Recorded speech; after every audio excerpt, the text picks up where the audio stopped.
सभी को जय मसीह। एक बार फिर से आवाज़ आ रहा है मेरा? आ रही है आवाज। या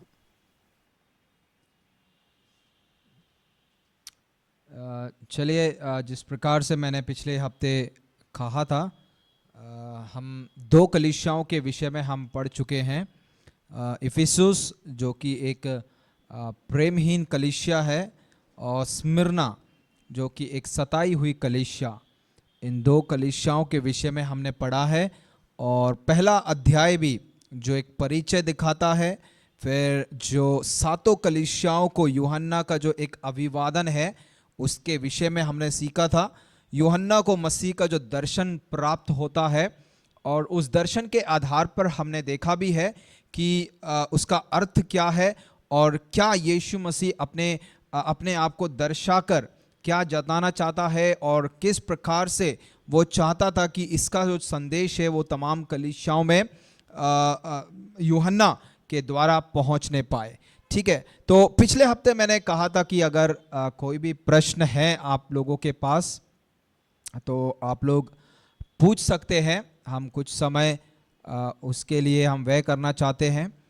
अगर है तो आप लोग पूछ सकते हैं, या कुछ चिंतन के लिए, कुछ डिस्कशन के लिए, कुछ बात आप लोग रखना चाहते हैं जहां पर हम सब मिलके एक दूसरे से हम शेयर कर सकते हैं, तो वो भी है। या नहीं है फिर हम आगे हम बढ़ते हैं अदरवाइज।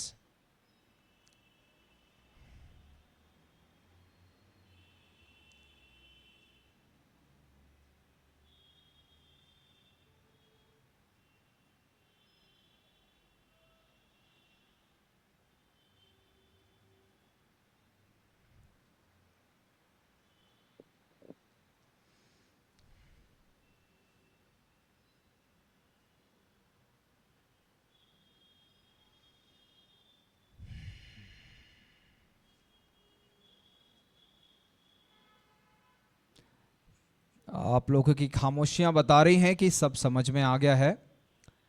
जैसे मैं हमेशा बोलता हूँ, या तो दो बातें होंगी, या तो सब कुछ समझ में आया है, या तो फिर कुछ भी समझ में नहीं आया है। अगर किसी भी प्रकार का प्रश्न नहीं है, बट मैं विश्वास करता हूँ कि हमारे कलीसिया के या जितने भी लोग जूम में जुड़ते हैं इस बाइबल स्टडी में, सब अच्छे लोग हैं, समझदार लोग हैं। आप लोग समझ गए होंगे सब। कोई प्रश्न नहीं है तो चलिए फिर, अगर नहीं है तो हम आगे बढ़ेंगे। अब हम तीसरी कलीसिया के विषय में हम पढ़ेंगे, जो कि पिरगमुन है, परगमुस जिसे हम इंग्लिश में कहते हैं, और हिंदी में पिरगमन है, सॉरी पिरगमुन, जो कि समझौता की हुई एक कलीसिया है। हम उस कलीसिया के विषय में हम पढ़ेंगे। तो मैं चाहता हूं कोई भी एक जन दूसरे अध्याय का 12 से लेके 17वें वचन तक हमें पढ़ने में अगुवाई करेंगे। चैप्टर 2 रेवलेशन वर्सेस 12 टू 17, 12 से लेके 17 दूसरे अध्याय का पढ़िएगा। पिरगमुन की कलीसिया के दूत को यह लिख, जिसके पास दो धारी और तेज तलवार है। वह यह कहता है कि मैं ये जानता हूं कि तू वहां रहता है जहां शैतान का सिंहासन है। तू मेरे नाम पर स्थिर रहता है और मुझ पर विश्वास करने से उन दिनों में भी पीछे नहीं हटा जिनमें मेरा विश्वास योग्य साक्षी अंतिपास तुम्हारे बीच उस स्थान पर घात किया गया जहां शैतान रहता है। पर तुझे तेरे विरुद्ध कुछ बातें कहनी है, क्योंकि तेरे यहाँ कुछ ऐसे हैं जो बिलाम की शिक्षा को मानते हैं, जिसने बालक को इस्राएलियों के आगे ठोकर का कारण रखना सिखाया कि वे मूर्तियों पे चढ़ाई गई वस्तुएं खाएं और व्यभिचार करें। वैसे ही तेरे यहाँ कुछ ऐसे हैं जो निकुलइयों की शिक्षा को मानते हैं। अतः मन फिरा, नहीं तो मैं तेरे पास शीघ्र ही आकर अपने मुख की तलवार से उनके साथ लड़ूंगा। जिसके कान हो वह सुन ले कि आत्मा कलीसिया से क्या कहता है। जो जय पाए उसको मैं गुप्त मन्ना में से दूंगा, और उसे एक श्वेत पत्थर भी दूंगा और उस पत्थर पर एक नाम लिखा हुआ होगा जिसे उसके पाने वाले के सिवाय और कोई ना जानेगा। ओके, शुक्रिया आस्था। तो यहाँ पर हम देखते हैं दूसरे अध्याय का 12 से लेके जो 17वें वचन तक पढ़ा गया है, ये पिरगमुन की जो कलीसिया है, उस कलीसिया के लिए जो संदेश था यीशु मसीह का, उस संदेश को यीशु मसीह यूहन्ना द्वारा पहुंचाता है।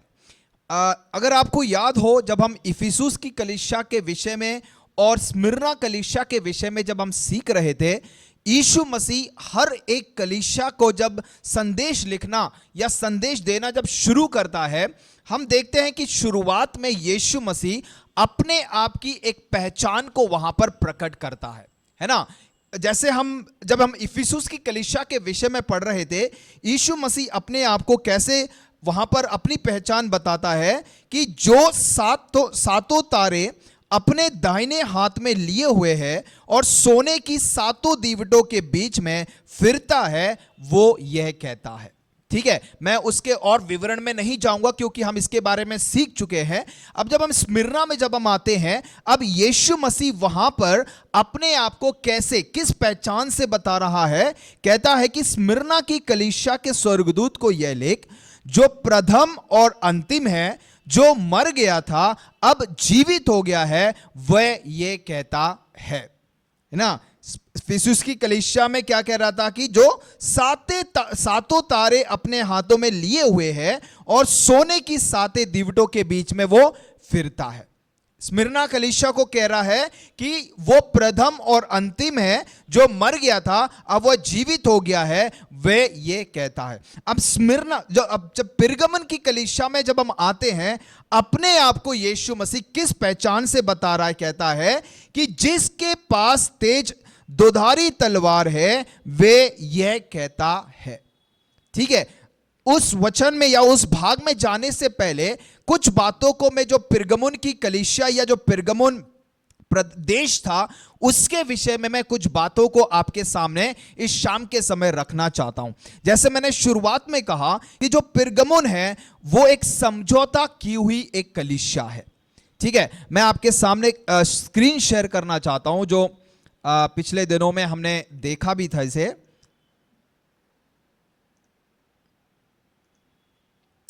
ओके, तो आप परगमुस, जो कि पिरगमुन की जो कलीसिया है, अगर देखा जाए इसके विषय में कहा जाता है कि 45 माइल दूर जो स्मिर्ना की कलीसिया है, उसके उत्तरी भाग में ये परगमुस या जो परगमुन की कलीसिया है स्थित है।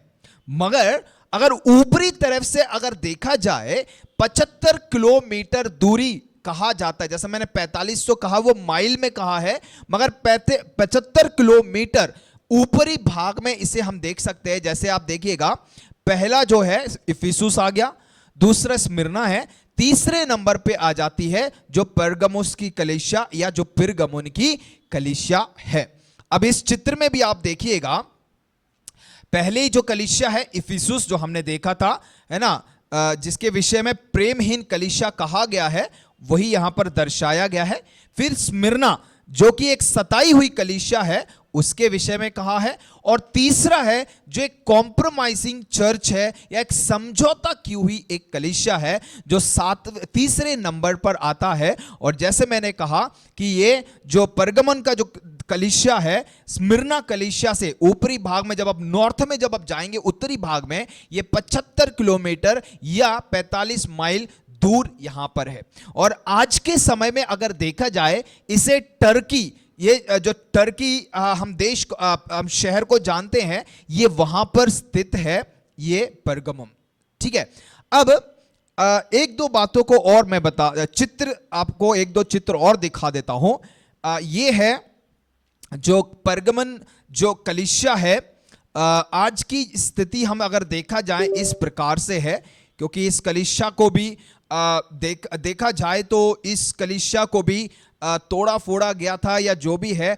आज ये स्थिति हम इस जगह की, हम इस शहर की, या हम कह सकते हैं देख सकते हैं कि किस प्रकार से ये शहर आज के समय पे किस तरह से दिखता है ये आप देख सकते हैं।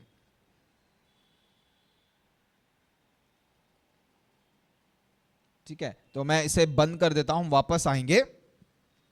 ओके, तो जैसे मैं कह रहा था कि यो परगमुन की जो कलीसिया है ना, हम जब इफिसुस के विषय में जब हम पढ़ रहे थे, मैंने कहा था कि लोगों का इस प्रकार से कहना है कि इफिसुस जो कलीसिया है मुंबई के समान, जो आज हमारा मुंबई शहर है महाराष्ट्र की जो राजधानी है, उस प्रकार से उस समय का जाने वाला या उस समय का बहुत ही धनी, बहुत ही जाने माने वाला और बहुत ही मशहूर एक शहर था इफिसुस।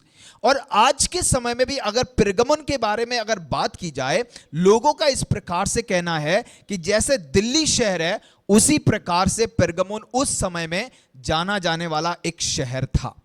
ठीक है, अब अच्छी कलीसिया थी यहां पर, मगर आज अगर देखा जाए, जैसे मैंने आपको चित्र भी दिखाया, एक चित्र में टूटी फूटी हुई एक कलीसिया या स्थिति उस कलीसिया की हम देखते हैं, है ना। और कहा जाता है कि वहां पर आज भी, मतलब आज के समय में कोई प्रभु का दास या पास्टरमान वहां पर नहीं है, और उस चर्च का जो नाम देखा जाए सेंट थियोडोरस के नाम से उस चर्च का नाम रखा गया है। और लोगों का इस प्रकार से भी कहना है कि जो स्मिरना कलीसिया के जो एक पास्टरमान थे, वो पास्टरमान जाकर इस कलीसिया की कभी कभी देखभाल किया करते थे।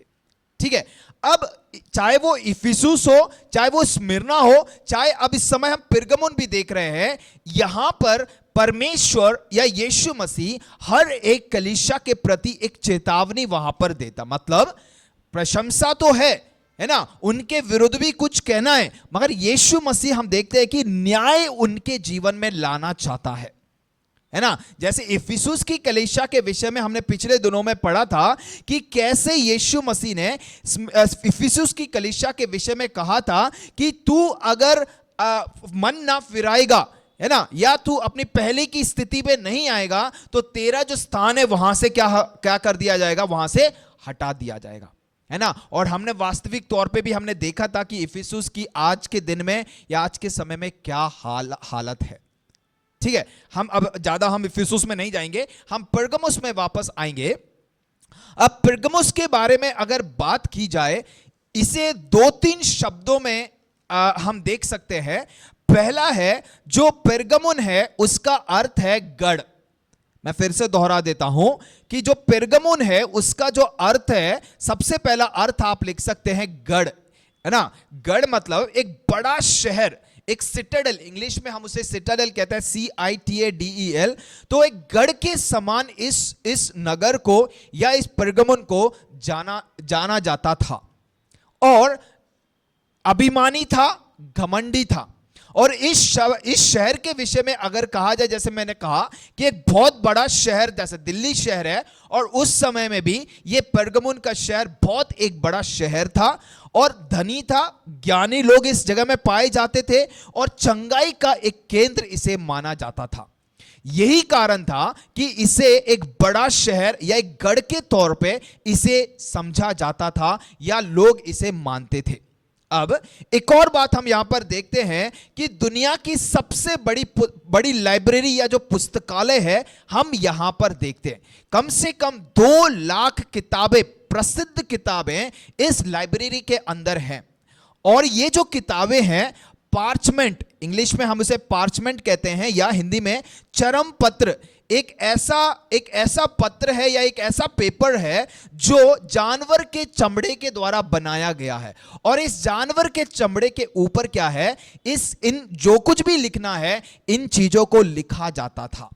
इवन पौलुस के समय में भी जो पार्चमेंट्स पे लिखी गई कुछ बातें हैं, पुस्तकें हैं, कुछ लेख वहां पर हम देख सकते हैं। उसी प्रकार से जितनी भी पुस्तकें आप इस पिरगमुन के लाइब्रेरी में या पुस्तकालय में आप पाते हैं, 2 लाख से ज्यादा ये प्रसिद्ध किताबें वहां पर आप पाएंगे।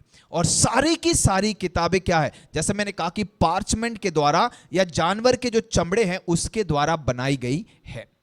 तो ये एक कारण है कि क्यों ये जो पिरगमुन शहर है अपने आप को अभिमानी और घमंडी समझता है ना। और जैसे मैंने कहा कि ये बहुत बड़ा शहर है, धनी है, ज्ञानी है, और चंगाई का एक केंद्र इसे समझा जाता था।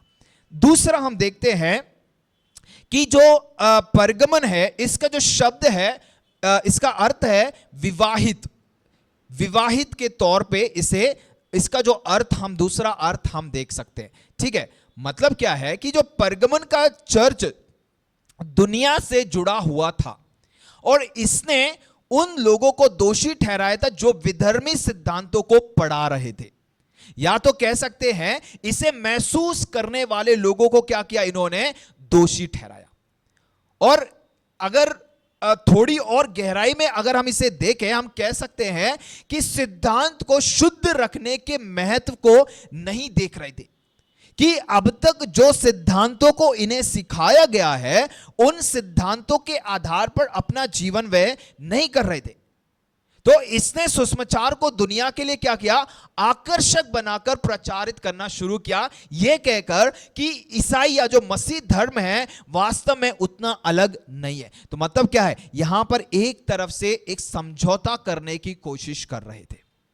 तो इस चर्च के युग के दौरान अगर देखा जाए, जो जैसे इफिसुस कलीसिया का हमने युग देखा था, इस स्मिरना कलीसिया का युग भी देखा था। अब इस कलीसिया का युग अगर देखा जाए, हम कह सकते हैं 312 एडी से लेकर 600 एडी तक इसे वो एक काल समझा गया है। मैं उसे शेयर कर देता हूं आपके साथ, वो स्क्रीन एक बार।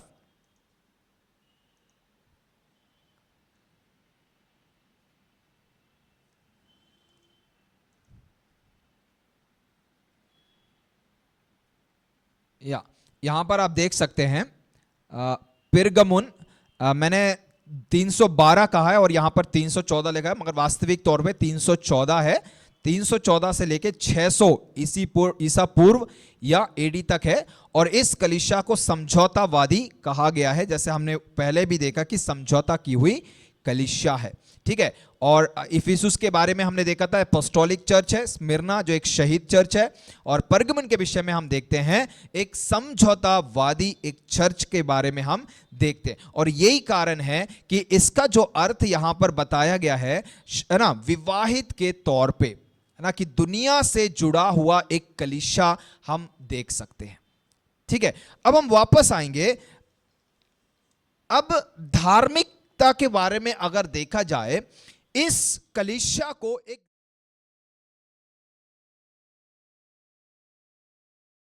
इसे धार्मिक स्थल या एक धार्मिक केंद्र के तौर पर भी जाना गया है। मैं बता देता हूं कारण क्या है। 4 देवताओं को पूजा जाने वाला एक शहर था। अब वो कौन से हैं 4 देवता? जो यूनानी और रोम, ग्रीक एंड रोमन गॉड्स जो थे, जो भगवान थे, देवी देवता थे, उन देवी देवताओं की ये क्या करते थे, इस जगह में पूजा की जाती थी। और वो 4 जो भगवान हैं, हम कह सकते हैं एथेना है, एस्क्लेपियस है, डायोनिशियस है और जियोस है। इंग्लिश में हम कह सकते हैं एथेना, एस्क्लेपियस, डायोनिशियस और जियोस। ये 4 देवी देवता हैं जिनकी इस जगह में, इस शहर में पूजा की जाती थी या बहुत इन्हें माना जाता था।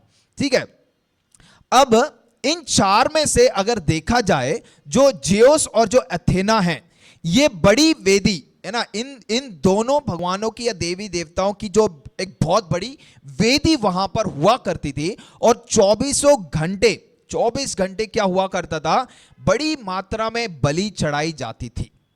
लोग यहां पर क्या कर रहे हैं, आकर बलि चढ़ाते थे। तो ये 4 भगवान हैं। और लोगों का इस प्रकार से भी कहना है कि एक और भगवान के तौर पे एक व्यक्ति उठ खड़ा हुआ था, वो था सीजर। एक रोम का जो सम्राट था, the emperor of Rome, Caesar, है ना, उसे भी लोग भगवान की तरह जानते थे। क्यों? कारण ये इसने कहा था कि जो मेरे सामने आकर, उसने अपना उस समय एक बड़ी मूर्ति भी बनवाई थी और उसके सामने लोग घुटने टेकने चाहिए थे, इस प्रकार से उसने एक बड़ी डिक्री दिलवाई थी। ठीक है, तो वास्तविक तौर पे अगर कहा जाए, 4 देवताएं थे जिन्हें पूजा जाता था। जैसे मैंने कहा एथेना। अब एथेना के विषय में अगर देखा जाए, ये ज्ञान और युद्ध की देवी के नाम से जाना जाता था। एस्क्लेपियस जो मैंने बताया, चिकित्सा के देवता, जिसका प्रतीक चिन्ह एक लाठी पर उलझा हुआ सर्प था, जो आज भी चिकित्सा प्रतीक करता है। मैं आपके सामने एक और स्क्रीन शेयर करना चाहता हूं, आप लोग देख लीजिए, एक और चित्र में दिखाना चाहता हूं।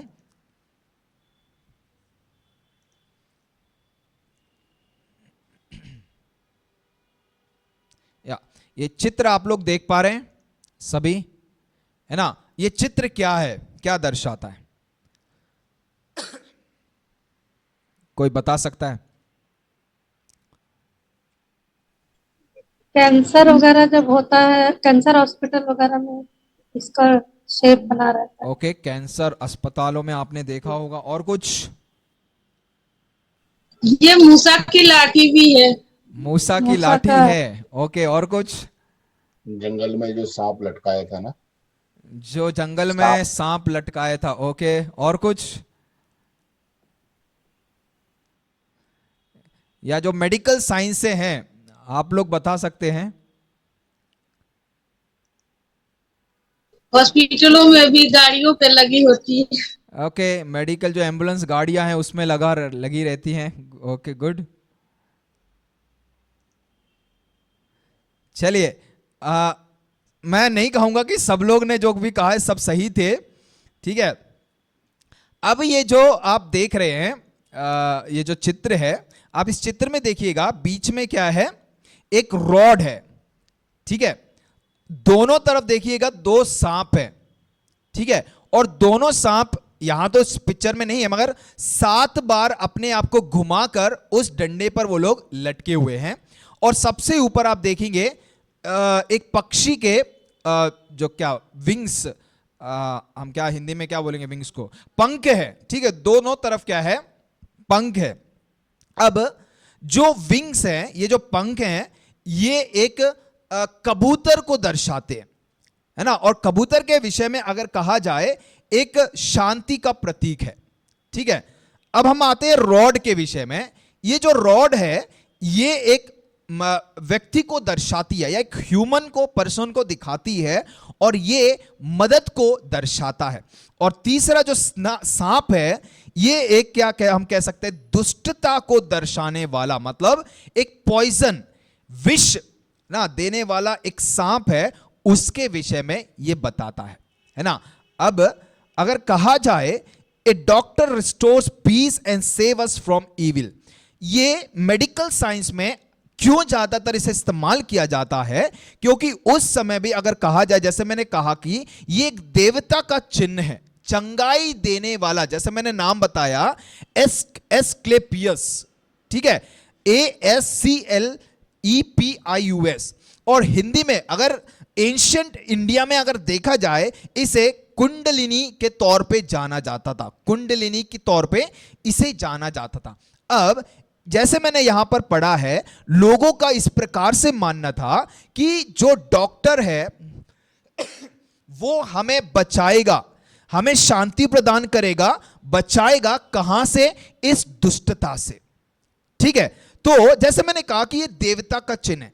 और जैसे एक दो लोगों ने बताया कि ये जो मूसा के द्वारा सांप जो लटकाया गया था जंगल में, ये वो नहीं है, ये एक प्रतीक है जो एक भगवान या देवता को दर्शाया जाने वाला है, जो परगमुन में ये स्थित था।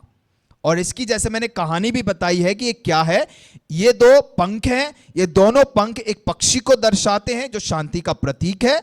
फिर बीच में एक रॉड है, लकड़ी के समान है, जो एक मदद को दिखाता है ह्यूमन के बीच, इंसान के तौर पे। और तीसरा दो सांप यहां पर हैं, ये दोनों सांप दुष्टता को दर्शाते हैं। अब लोगों का इस प्रकार से मानना था कि वहां पर एक मंदिर था, इस भगवान का या देवता का क्या, एक बड़ा मंदिर था। और उस मंदिर में जो लोग भी जाते थे, वो क्या करते कि एक बार अगर मान लीजिए, एक बार अगर वो मंदिर के परामर्श में, या जो परामर्श नहीं, जो आंगन हुआ करता था, अगर उसके ऊपर लेट गए, तो क्या लोग क्या है, वहां के जो पुजारी हैं, वो कम जहरीले वाले सांपों को इनके ऊपर छोड़ देते थे, और वो सांप इनके शरीर के ऊपर रेंगते थे। और किसी भी प्रकार की बीमारी आप वहां पर लेके क्यों ना जाए, लोगों को लगता था कि वो चंगे हो गए हैं या वो ठीक हो गए, उन्हें इस प्रकार से एहसास होता था, ठीक है, तो आशा करता हूं कि अब आपको समझ में आ गया होगा कि ये जो एस्क्लेपियस है, जो चिकित्सा का देवता था, क्यों इसे इस प्रकार से कहा गया, है ना। और इसका जो प्रतीक है, एक चिन्ह, एक लाठी पर उलझा हुआ सर्प थे, 2 सर्प, और जो आज भी चिकित्सा का प्रतीक है ना। आज भी इसलिए मैंने कहा कि आप एम्बुलेंस में या ज्यादातर मेडिकल फील्ड में या साइंस में आप जाके देखेंगे, इस प्रकार के चित्र को आप वहां पर देख सकते हैं, ठीक है। तो मैं एक बार फिर से कहना चाहता हूं कि ये वो सांप नहीं है या वो लाठी नहीं है जो मूसा ने जंगल में वो दिखाया था, ये वो नहीं है, ठीक है। तीसरा भगवान के विषय में मैंने बताया था, डायोनियस, जो शराब और तांडव के देवता थे, उनको दर्शाता, सॉरी, लाठी जो है वो एक इंसान को दर्शाता है मदद देने के लिए, जो डॉक्टर के तौर पे, है ना। डॉक्टर्स लोग ह्यूमंस हैं, इंसान हैं, तो वो ये डॉक्टर लोग उनकी मदद करते हैं शांति और उन्हें बचाने के लिए इस दुष्टता से। ओके, चौथा जो भगवान मैंने बताया था देवता, वो ज्यूस है, स्वर्ग का शासक और अन्य देवताओं का पिता। तो ये 4 भगवान देवताएं थे जो बहुत उस समय माने जाने वाले थे, ठीक है। अब मैसेज मुझे आया है कि व्हाट इज स्पिरिचुअल मीन्स, मैं आगे जाके आपको बताऊंगा यहां पर, ठीक है। तो अब धार्मिक शहर हो गया कि इसे धार्मिक स्थल क्यों माना जाता था, ठीक है। अब कलीसिया का संदेश क्या है, जैसे मैंने आपको बता चुका हूं कि 312 से लेके 606 तक इसका जो काल है, जो समय है, माना जाता था, है ना। अब इसके विषय में एक और बात मैं आपको समझाना चाहता हूं कि रोमी साम्राज्य को उस समय तक पता चल गया था, क्योंकि इसके पहले की जो कलीसिया है, जो स्मिर्ना कलीसिया, उस कलीसिया को हमने किस नाम से जाना है, एक सताई हुई कलीसिया, सताव से गुजरी हुई एक कलीसिया के नाम से हम जानते हैं। और इस कलीसिया के, पिरगमुन कलीसिया के विषय में भी अगर देखा जाए, इस कलीसिया ने भी सताव को सहा है, मगर उससे भी ज्यादा क्या है, समझौता की हुई कलीसिया है। अब हम यहां पर देखने जा रहे हैं कि क्यों इसे समझौता की कलीसिया कहा गया है, ठीक है। अब 312 से लेके जो 606 का जो समय था, ये ईसाई धर्म को अपनाया गया, है ना। जो रोमन कैथोलिक चर्च है ना, ये वो समय था जहां पर रोमन कैथोलिक कलीसिया शुरू होती है। मैं बता देता हूं कि जब ये कलीसिया बढ़ रही थी, है ना, सारे जो रोम के जो सम्राट थे, सबने अपनी कोशिश कर ली थी कि मसीहत को पूरी तरह से खत्म करने के लिए, पूरी तरह से इसे नाश करने के लिए। मगर जितना भी ये नाश करने की कोशिश कर रहे थे, उतना क्या है, मसीह लोग बढ़ रहे थे, पूरी दुनिया में बढ़ रहे थे, है ना। और रोमी साम्राज्य को अब पता चल गया था कि मसीहत को कम करने से कुछ नहीं होगा, जितना भी कम करने की कोशिश करेंगे वो और भी बढ़ते जाएंगे। अगर आपको याद हो, मैंने एक बार प्रचार में इस प्रकार से कहा था कि जो लोग हैं, लोग इस प्रकार से समझने लगे थे कि जो मसीहत है एक बहुत बड़ा हथियार, एक बहुत बड़ा हथौड़ा है, और कितने लोगों ने उस हथौड़े पर मारकर उसे तोड़ने की कोशिश की है, मगर हथौड़े को कुछ नहीं हुआ है, मगर जिस चीज से उन्होंने तोड़ने की कोशिश किया वो चकनाचूर हो गए। और ये रोमी साम्राज्य जो था उस समय समझ गए। अब देखिएगा, इस मसीहत को नीचा करने के लिए इन्होंने एक तरकीब समझा। और उस समय अगर देखा जाए, जो कॉन्स्टेंटाइन जब आया था, है ना, कॉन्स्टेंटाइन एक एम्परर था, और ये जब कॉन्स्टेंटाइन जब राज करने के लिए आया था, इसने सारी दुनिया को जय पाने के लिए लड़ाई करना शुरू कर दिया, है ना। और दुनिया को जीतने के लिए ये कोशिश कर रहा था, और उन्होंने आकाश में, ये तब हुआ जब ये दुनिया को जीतने की कोशिश कर रहा था, उस समय सपने में एक दर्शन देखा, एक सपना देखा, और उसमें क्या देखा, एक क्रूज का दृश्य ये देखता है, और एक आवाज उसके पास आई कि इसमें आप जीतेंगे। मतलब अगर इस क्रूस को अगर तुम अपना लोगे तो क्या हो जाएगा, तुम सारी दुनिया को जीत सकते हो। और उस समय देखा जाए, जब इसने ये सपना देखा कॉन्स्टेंटाइन ने, ये एक मिलियन ब्रिज पर युद्ध के लिए जा रहा था, और उस खाई में देखते हैं कि इसने जब ये दर्शन देखा, उसकी वजह से ये विजय प्राप्त हुआ, है ना। और उस समय इसने निर्णय भी लिया था कि अगर मैं विजय प्राप्त कर लूंगा तो मैं मसीहत को या ईसाई धर्म को अपना लूंगा। तो अपने कहे हुए वचन के आधार पर हम देखते हैं कि इसने ये धर्म अपना लिया। मगर इसके पीछे देखिएगा, ये शैतान का एक कार्य था मसीहत को खत्म करने का। ये शैतान की एक चाल थी। जो क्रूस का निशान देखा, उसने मसीहत को अपना लिया, ठीक है। अब इसी समय क्या होता है, जैसे मैंने कहा कि रोमन कैथोलिक जो धर्म था, जो चर्च था, वो शुरू होता है। रोमन कैथोलिक उससे पहले नहीं था। ये एक कॉन्स्टेंटाइन के समय था जब ये रोमन कैथोलिक शुरू होता है। और रोम का जो सबसे बड़ा पास्टर बताया गया था, रोम का जो एक सबसे बड़ा एक जो पास्टर था, उसे क्या कर दिया गया, उस समय रोम का पोप बना दिया गया, है ना, बिशप बना दिया गया। और आज जिस कुर्सी पर आप पोप को बैठा हुआ देखते हैं ना, पोप बेनेडिक्ट 7 या 6 जो भी है, आप वही कुर्सी है जो उस समय कॉन्स्टेंटाइन ने एक बड़े पास्टर को इस कुर्सी पर एक बिशप के तौर पर बिठाया था, ठीक है। तो ये है एक धार्मिक शहर के तौर पर क्यों इसे जाना जाता था, ठीक है। मैंने कॉन्स्टेंटाइन के विषय में भी आपको बता दिया कि वो कैसा एक समय था, है ना। और कॉन्स्टेंटाइन ने क्या किया, महान कलीसिया भवनों के निर्माण में भी बहुत योगदान दिया। यरूशलेम हो, चाहे बेथलेहम हो, चाहे वो कॉन्स्टेंटिनोपल हो या अन्य स्थानों में भी आप देखेंगे बड़ी बड़ी इमारतों को इसने खड़ा कर दिया।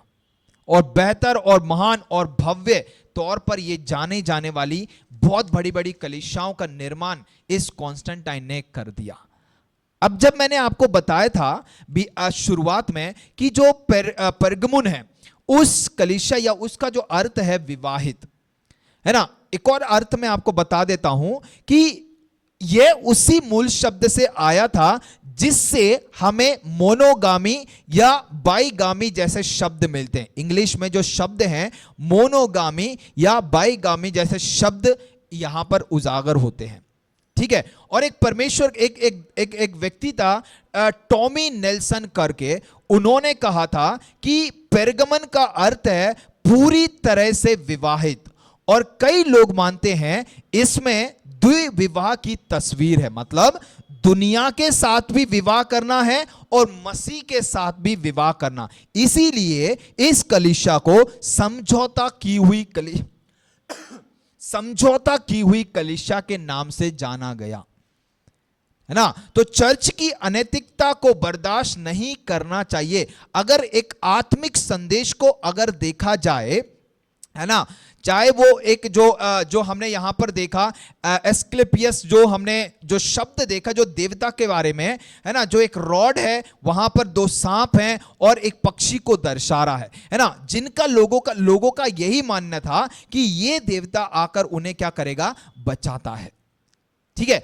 मगर अब हम आत्मिक एक संदेश की ओर हम आते हैं, जब हम प्रकाशित वाक्य, खास तौर से जब हम उसके आगे के वचन को जब आप पढ़ते हैं, वहां पर कहता है मैं तो यह जानता हूं, जिसके पास तेज दोधारी तलवार है वह यह कहता है। और 13वें वचन में क्या रहा है कि मैं यह तो जानता हूं कि तू वहां रहता है जहां शैतान का सिंहासन है और मेरे नाम पर स्थिर रहता है ना। एक प्रशंसा के तौर पर यीशु मसीह पेरगमन की कलीसिया को यह शब्द वहां पर कहता है ना।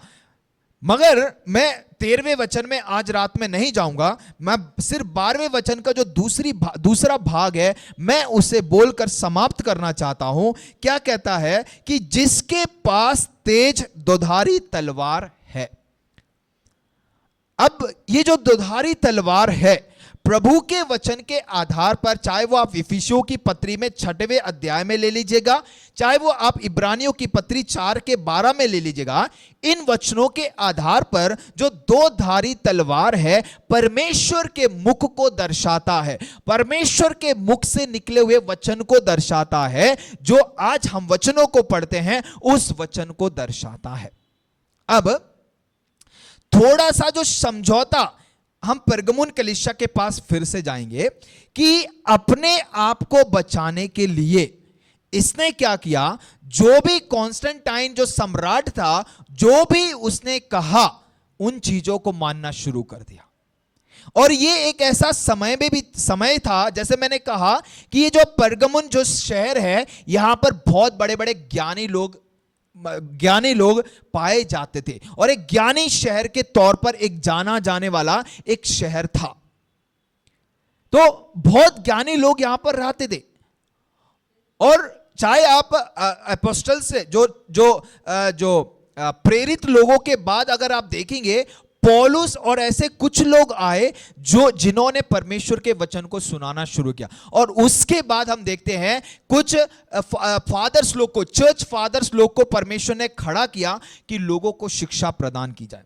मगर क्या हुआ कि इस समय जब कॉन्स्टेंटाइन जब राज कर रहा था, इसके समय में क्या होता है कि गलत शिक्षाएं कलीसिया में आना शुरू हो गई। और उनमें से एक गलत शिक्षा थी, लोग कहना शुरू हो गए कि यीशु मसीह वास्तविक तौर पे परमेश्वर नहीं है, परमेश्वर नहीं है, वो एक मनुष्य है।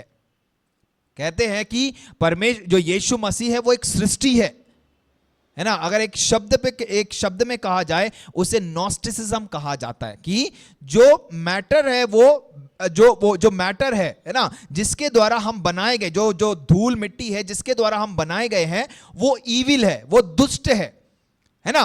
तो यीशु मसीह कैसे भगवान, परमेश्वर और इंसान हो सकता है? तो उनका कहना था कि जो मैटर है वो ईविल है, तो यीशु मसीह क्या इस दुनिया से आया हुआ है। तो उन्होंने कहा कि यीशु मसीह भी एक सृष्टि है, वो परमेश्वर नहीं है। और एक ऐसा समय आ गया जहां पर लोग ये मानने के लिए तैयार हो गए थे कि यीशु मसीह परमेश्वर नहीं है। मगर उस समय क्या हुआ कि जब इसका फाइनल डिसीजन जब लेने वाले थे, उसी समय परमेश्वर ने अफ्रीका से एक परमेश्वर के दास को उनके बीच में भेजा और वो वहां पर खड़े होकर है ना अपने शरीर को वहां पर दिखाता है कि किस प्रकार से यीशु मसीह के नाम के लिए उसने दुख सहा है, मार सही है, कष्ट को सहा है। और उसके द्वारा परमेश्वर पूरी वहां की मंडली से बातचीत करता है कि जिस यीशु के बारे में वो कह रहे थे कि ये भगवान परमेश्वर नहीं है, ये एक मनुष्य है, एक सृष्टि है, उस सब लोगों ने ये माना कि यीशु मसीह परमेश्वर है ना। आज भी कुछ लोगों का कहना है कि यीशु मसीह पर है ना, जो जेहोवा विटनेस लोग हैं है ना, आज भी उनका मानना यही है, जेहोवा विटनेस लोग है ना। इवन मुस्लिम्स लोग भी कहते हैं कि यीशु मसीह सिर्फ एक नबी था, भविष्यवक्ता था, एक मोहम्मद के समान है ना। तो ये सारी शिक्षाएं कॉन्स्टेंटाइन के समय आने लगी। और जब मैंने सीजर के बारे में आपको बताया था, याद है, मैंने 4 देवताओं के बारे में बताया और एक 5वां जो देवता सीजर के तौर पे जो रोम का सम्राट था, उसके बाद आता है कॉन्स्टेंटाइन। और कॉन्स्टेंटाइन ने क्या किया कि जो मसीह लोग थे उनको छूट देना शुरू कर दिया, आजादी देना शुरू कर दिया। क्योंकि अब तक क्या था, जो हमने स्मिरना कलीसिया में देखा कि एक सताई हुई कलीसिया थी। तो ये समय जब छूट देना शुरू कर दिया तो क्या हुआ कि लोग गलत शिक्षाओं में जाने लगे, अंधकार में जाने लगे, अनैतिकता में जाने लगे, व्यभिचार करने लगे, समझौता करने लगे। और ये एक समय था जहां से कलीसिया धीरे धीरे अंधकार में चली गई। और जब आप 16वीं शताब्दी में जब आते हैं, जो एक रिफॉर्मेशन पीरियड था, जहां पर मार्टिन लूथर जैसे लोगों ने एक रिफॉर्मेशन, एक जागृति लाने की कोशिश करी थी, वो यही था क्योंकि कलीसिया अंधकार में चली गई थी, है ना। अगले बार जब हम थुआतीरा के बारे में जब हम पढ़ेंगे, एक भ्रष्ट कलीसिया, मतलब एक डार्क पीरियड की, एक अंधकार का जो एक समय था, उस समय की कलीसिया के विषय में हम पढ़ेंगे। मगर पिरगमुन जो कलीसिया थी, ये वो समय था जहां पर अंधकार शुरू हो गया था कलीसिया के अंदर। कारण क्या था? समझौता। थोड़ा सा जो समझौता है पूरे जीवन को नष्ट कर देता है। प्रकाशित वाक्य के सभी कलीसियाएं जहां पर परमेश्वर के वचन को यहां पर दिया गया है, प्रकाशित वाक्य के सभी चर्चों में से यह चर्च टॉमी नेल्सन के द्वारा, जैसा अभी ऊपर मैंने नाम लिया था, उस व्यक्ति के द्वारा कहा जाए, किसी भी अन्य चर से अधिक डराता है, क्योंकि चरवाहे का काम भेड़ों की रक्षा करना है ना। हम आने वाले दिनों में सीखेंगे, पढ़ेंगे कि कैसे इन जो पोप लोग थे या जो बिशप लोग थे या जो एक पास्टरमान के तौर पे जो लोगों की रखवाली करने के लिए, रक्षा करने के लिए रखा था, उन लोगों को वो भ्रष्ट करने लगे थे। इसीलिए यही कारण है कि टॉमी नेल्सन जी कहते हैं कि चरवाहे का काम है भेड़ों की रक्षा करना। यीशु मसीह ने भी यही कहा था कि जो भेड़ है, जो चोर है, वो किस लिए आता है? नाश करने, चोरी करने, मारने, घात करने के लिए आता है। मगर यीशु मसीह आया किस लिए? जीवन देने के लिए। और यीशु मसीह चाहता था कि जो कलीसिया के पास्टरमान लोग हैं, चरवाहे लोग हैं, वो कलीसिया की रखवाली कर सके। तो इसके विषय में देखते हैं कि सिद्धांत सिखा सकता है, मतलब सिद्धांत, तो जो अलग अलग सिद्धांत जब कलीसिया में आने लगे, लोग उन सिद्धांतों के पीछे भागने लगे। मसीह के द्वारा जो सिद्धांत दिए गए थे, जो प्रेरितों के द्वारा सिद्धांत दिए गए थे, पौलुस के द्वारा जो सिद्धांत दिए गए थे, जो चर्च फादर्स के द्वारा सिद्धांत दिए गए थे, उनका समझौता करके वो दुनिया के पीछे भागने लगे, दुनिया के सामने झुकने लगे, दुनिया के जो सूक्ष्म रूप थे उनका समझौता वो करने लगे। इसलिए यहां पर कहा गया है कि जो परगमुन है वो एक दुल्हन के समान, उसे दुनिया भी चाहिए है और कलीसिया भी चाहिए। मगर एक आत्मिक संदेश इसमें यही है कि हमारा जो दूल्हा है वो मसीह है। हम जो यीशु मसीह की दुल्हन है, हमें अपने आप को हमें अपने आप को इस दुनिया में पवित्र रखना है कि हम अपने आप को वेश्यावृत्ति के लिए ना दे सके, हम दुनियादारी के लिए ना दे सके, हम अपने आप को समझौता के लिए ना दे सके। इसलिए यीशु मसीह यहां पर कहता है कि जिसके पास तेज दोधारी तलवार है, जो परमेश्वर के वचन को दर्शाता है ना। हम हर एक के पास परमेश्वर के वचन आता है, हम हर एक जन वचन को सुनते हैं, मगर ये वचन के बारे में देखा जाए, ये दोधारी तलवार के समान है। ये वचन तोड़कर या तो ये हमारे जीवन में या तो काम करेगा या हमारा न्याय कर सकता है। एक बार मैंने आपको बताया था, ये जो परमेश्वर का वचन है या तो हमारे लिए एक आशीष का कारण बन सकता है या एक सजा का कारण बन सकता है ना। जब इस कॉन्स्टेंटाइन की जो कलीसिया समय में जब इस सरकार ने कलीसिया को धीरे धीरे जब छूट देना शुरू कर दिया, है ना, कलीसिया अंधकार में चले गए। कलीसिया के जीवन में एक जागृति की जरूरत थी, है ना। वचन हम सुनते हैं, मगर कितना वचन हमारे जीवन में कार्य करता है। कई बार हम वचन को इस तरीके से लेते हैं, हम समझते हैं कि ये मेरे लिए नहीं है, मेरे पड़ोसी के लिए, ये मेरे लिए नहीं है, ये उसके लिए। मगर प्रभु का वचन जब तक हम खुद से अपने आप में नहीं लेंगे, हम अपने आप को नम्र नहीं करेंगे, परमेश्वर का वचन हमारे जीवन में कार्य नहीं कर सकता। एक प्रभु के दास ने इस प्रकार से एक उदाहरण बताया था, है ना। जो कमल का जब फूल होता है ना, उसका जो बीज है, आप पानी में डाल दीजिएगा, आप 100 साल तक भी उस बीज का जो फूल है, आप उस बीज का फूल नहीं देख पाएंगे, क्योंकि उस बीज को पानी में डालने से पहले आपको किसी चीज से उसे घिसना पड़ता है। चाहे वो आप सैंड पेपर ले लें या कुछ भी ले लें, उसका एक साइड रहता है जिसे आपको घिसना पड़ता है। और जब आप उसको घिस देंगे और एक बार पानी में डाल देंगे, तो आपको ज्यादा समय इंतजार करने के लिए जरूरत नहीं है। आपको एक सुंदर सा कमल आपके जीवन में देख सकते हैं। वही है कि जब तक हम अपने जीवन को कठोर करके रखेंगे, उस कठोर परत को हमारे ऊपर बना के रखेंगे, कितना भी वचन हम सुन लें, कितना भी सुंदर अच्छा वचन हम सुन लें, हमारे जीवन में कार्य नहीं हो पाएगा।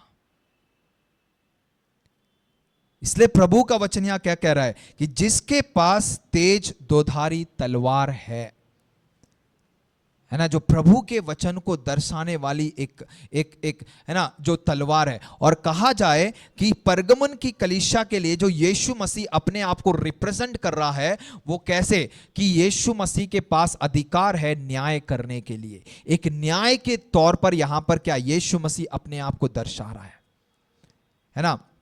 पढ़िएगा, 1-2 वचन पढ़िएगा, फिर हम समाप्त करेंगे। प्रकाशित वाक्य 1:16 पढ़िएगा, 1:16 और 18 दोनों वचन पढ़िएगा।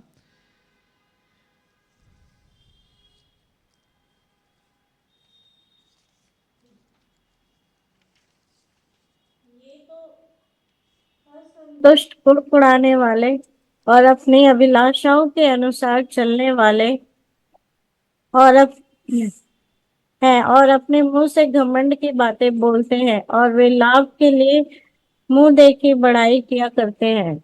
ओके, 18वां वचन पढ़ लेगा। वे तुमसे कहा करते थे, पिछले दिनों में ऐसा ठट्ठा करने वाले होंगे जो अपनी अभक्ति की अभिलाषाओं के अनुसार चलेंगे। ओके, इसी के साथ साथ इब्रानियों 4 अध्याय उसका 12 और 13 भी पढ़ लीजिएगा। और कोई एक जन इफिसियों 6 अध्याय इफिसियों 6 अध्याय उसका 12वां या 14वां वचन है,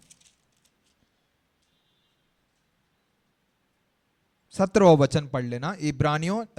इफिसियों 6 का 17 और इब्रानियों 4 का 12 और 13 पढ़िएगा। क्योंकि परमेश्वर का वचन जीवित और प्रबल और हर एक दोधारी तलवार से भी बहुत चोखा है और प्राण और आत्मा को और गांठ गांठ और गुर्दे गुर्दे को अलग करके आर पार छेदता है और मन की भावनाओं और विचारों को जांचता है। ओके, इफिसियों 6 का 17 भी पढ़ लीजिएगा। और उद्धार का टोप और आत्मा की तलवार जो परमेश्वर का वचन है ले लो। ओके, तो इन तमाम वचनों के आधार पर देखा जाए, इफिसियों 6 के 17 में कहता है आत्मा की तलवार जो परमेश्वर का वचन है ले लो, है ना, जो एक आत्मिक युद्ध के हथियार के विषय में बताता है। इब्रानियों 4 के 12 और 13 में पढ़ा जाए जो कहता है, मसीह वहां पर क्या कहने की कोशिश कर रहा है कि he sees everything that we do, कि जो कुछ भी हम करते हैं परमेश्वर मसीह क्या है, देखता है ना, वो हमारे हृदयों को जानता है, हमारे विचारों को जानता है ना, और हम जो कुछ भी करते हैं, है ना, हमारे कर्मों का या जो हमारे एक्शंस हैं, इनका अकाउंट हमें, लेखा एक दिन परमेश्वर के सामने हमें देना है। क्यों? क्योंकि वो हमारे कर्मों को जानता है, हमारे मनोदृष्टि को जानता है, हमारे नजरियों को जानता है, हमारे विचारों को जानता है। और इस परमेश्वर के वचन के आधार पर अगर देखा जाए, उसके 4 के 12 में वो क्या कहता है, क्योंकि परमेश्वर का वचन जीवित, प्रबल और हर एक दोधारी तलवार से भी तेज है, प्राण आत्मा को, गांठ गांठ और गूदे गूदे को भी क्या करता है, वो अलग करके उसे क्या करता है, आर पार छेदता है और मन की भावनाओं और विचारों को भी जानता है। और 13वें वचन में क्या कह रहा है, और सृष्टि की कोई वस्तु परमेश्वर से छिपी नहीं है, वरन जिसे हमें लेखा देना है उसकी आंखों के सामने सब वस्तुएं क्या है, खुली और प्रकट है। जब स्वर्ग लोग और अधोलोक परमेश्वर के सामने खुले पड़े हैं तो हमारे हृदय कितने कितने नहीं खुले होंगे। नीति वचन में इस प्रकार से एक वचन है, जितना हम अपने आप को जानते हैं, हमसे बेहतर यीशु मसीह या परमेश्वर, हमें जानने वाला परमेश्वर है, वो सब कुछ जानने वाला एक परमेश्वर है। और इसीलिए उसके बारे में कहा गया है कि ही इज एन ओमनिशियंस गॉड, सब कुछ जानने वाला एक परमेश्वर। और आज रात्रि के समय में भी वो हमारे हृदयों को जानने वाला, मनोदृष्टि को जानने वाला, हमारे नजरियों को जानने वाला, हमारे विचारों को जानने वाला परमेश्वर है। आज जब हम मसीह को अपनाए हैं, आज जब मसीह हमारे जीवन में वास कर रहा है, हम उसका वचन हमारे जीवन में कितना कार्य कर रहा है। क्या उसके वचन के सामने हम अपने आप को नम्र करते हैं या हम अपने आप को कठोर कर लेते हैं, या इस परगमुन कलीसिया के समान हम अपने आप को समझौता की ओर लेके जाते हैं। आज अगर दुनिया में देखा जाए, ऐसी कई चीजें हमारे सामने आती हैं जहां पर हमें समझौता करने के मौका मिलते हैं, मगर मैं प्रभु के वचन के आधार पर कहना चाहता हूं कि हम समझौता करने वाले हम ना होने पाए, हम कॉम्प्रोमाइज करने वाले ना होने पाए। अगर परगमुन की कलीसिया के विषय में आने वाले दिनों में हम और भी पढ़ेंगे, इसके विषय में यीशु मसीह है ना प्रशंसा तो करता है, मगर इनके बारे में कुछ विरुद्ध की बातें भी होती हैं, जिनके विषय में वो कहता है कि बालाक की जो शिक्षाएं हैं वो इन्हें मानते हैं, है ना, निकुलों की जो शिक्षाएं हैं वो उन्हें मानते हैं। कई बार परमेश्वर ने उनको इसके विषय में चिताया। है ना। वो एक कॉन्स्टेंटाइन के विषय में हमने पढ़ा है कि वो एक चाल थी मसीह लोगों को नीचा करने की, और कई मसीह लोग इस चाल में फंस गए, समझौता किया, दुनियादारी में फंस गए, गलत शिक्षाओं में फंस गए। आज के समय में भी, इस 21वीं सदी में भी अगर देखा जाए, है ना, कई लोग अपने विश्वास को समझौता कर देते हैं। जब उनके सामने दुनिया और मसीह सामने रख दिया जाए, जहां फायदा दिखता है उस फायदे की ओर अपने आप को लेके चले जाते हैं, है ना। लाखों करोड़ों पैसा खर्च करके अपने आप को एक चंगाई पाने के लिए, हाथ रखने के लिए, आशीष पाने के लिए अपने आप को बेच देते हैं। जैसा यहां पर हमने इस परगमुन शहर में जो हमने उस है ना देवता के बारे में पढ़ा था, जो एस्क्लेपियस के विषय में, जो एक चिकित्सा का देवता के नाम पर जाना जाता था, जो आज भी चिकित्सा का प्रतीक, जो आज हम हॉस्पिटल्स में, एम्बुलेंस में हम देखते हैं। मगर मैं उससे बढ़कर कहना चाहता हूं, भले लोगों के मन में ये विचार हो कि वो आकर उन्हें बचाएंगे, बुराई से बचाएगा, वो उन्हें रक्षा करेगा, नहीं। मैं कहना चाहता हूं कि एक यीशु मसीह है जो हमें सारी बातों से छुटकारा देता है, हमें बचाता है, हमें चंगाई प्रदान करने वाला, चाहे वो शारीरिक बीमारी हो, चाहे आत्मिक बीमारी हो, चाहे एक मानसिक बीमारी क्यों ना हो। मसीह यीशु वो एक नाम है जो हमें छुटकारा दे सकता है, हमें बचा सकता है। दुनिया के डॉक्टर, एक ऐसा समय आएगा जहां पर वो कह सकते हैं कि हम भी कुछ नहीं कर सकते हैं। इवन दुनिया के डॉक्टर्स भी कहते हैं प्रार्थना करें, है ना, परमेश्वर पर आसरा रखें।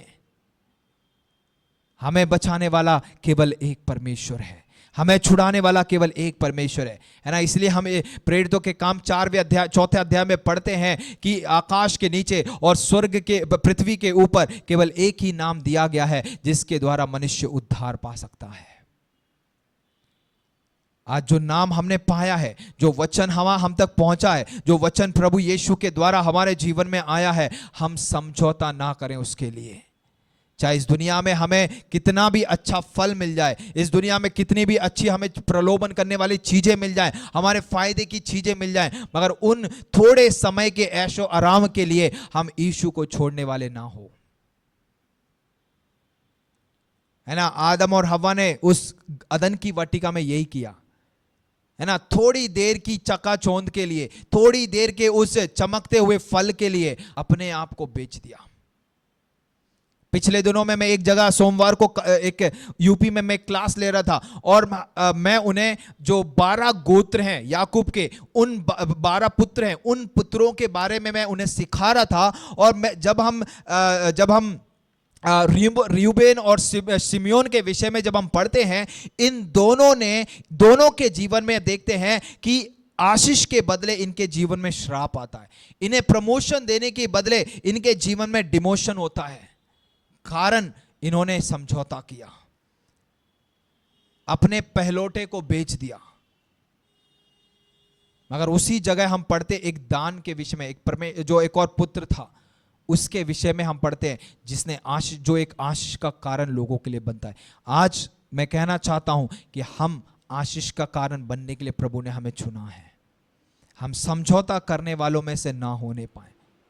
प्रभु यहां पर कहता है कि जिसके पास तेज दुधारी तलवार है, मैंने जैसे कहा कि ये जो वचन है, या तो हमें जब ये तोड़ेगा, चाहे हमारे जीवन में काम कर सकता है, या तो हमारा न्याय करेगा, या तो आशीष का कारण हमारे लिए बनेगा, या सजा का कारण हमारे लिए बन सकता है। आज जब प्रभु के वचनों को सुनने का जब हमें मौका मिल रहा है, हम प्रभु के वचनों को सुनकर हम अपने जीवन में अप्लाई करने वाले हम हो सकें, इन वचनों के आधार पर हम जीवन बिताने वाले हो सके, और हम वचन के सामने अपने आप को हम नम्र करने वाले हम बन सकें, है ना। क्योंकि जो मसीह यहां पर अपने आप को दर्शा रहा है, रिप्रेजेंट कर रहा है, वो किसके कैसे दर्शा रहा है? एक न्यायकर्ता के तौर पे दर्शा रहा है, जिसके पास ये अधिकार है आपको और मुझे जज करने का, न्याय करने का, है ना। तो यही है जो परगमुन के विषय में हम कलीसिया के विषय में पढ़ते हैं। तो आज जो परगमुन शहर है, मैंने उसके विषय में आपको बताया कि किस लिए ये मशहूर है है ना, और धार्मिक स्थल क्यों इसे माना जाता है, और जो एक कलीसिया, जो सच्ची कलीसिया थी वहाँ पर, आज उसका क्या हाल है, उसके विषय में भी हमने देखा है। और यीशु मसीह क्यों इस प्रकार से कहता है कि जिसके पास तेज दुधारी तलवार है वो यह कहता है, उसके विषय में भी हमने देखा। और जैसे हमने पेरगमुन के विषय में एक शब्द शुरुआत से हम देखते आ रहे हैं कि एक समझौता की हुई कलीसिया थी, है ना, कि जब इन्हें छूट मिलने लगी, उस छूट के वजह से अपने आप को दुनियादारी में दे दिया, दुनियादारी के ऐशो कर आराम में दे दिया, वैश्यावृत्ति में अपने आप को दे दिया, अनैतिकता में अपने आप को दे दिया। आज हमारे सामने भी थोड़ी समय के सुख आराम के लिए, सुख विलास के लिए चीज़ें आ सकती है, मगर उन थोड़ी देर के सुख विलास के लिए हम जो प्रभु का अनंत वचन है, अनंत काल का जीवन देने वाला वचन है, उसके लिए हम समझौता ना करें।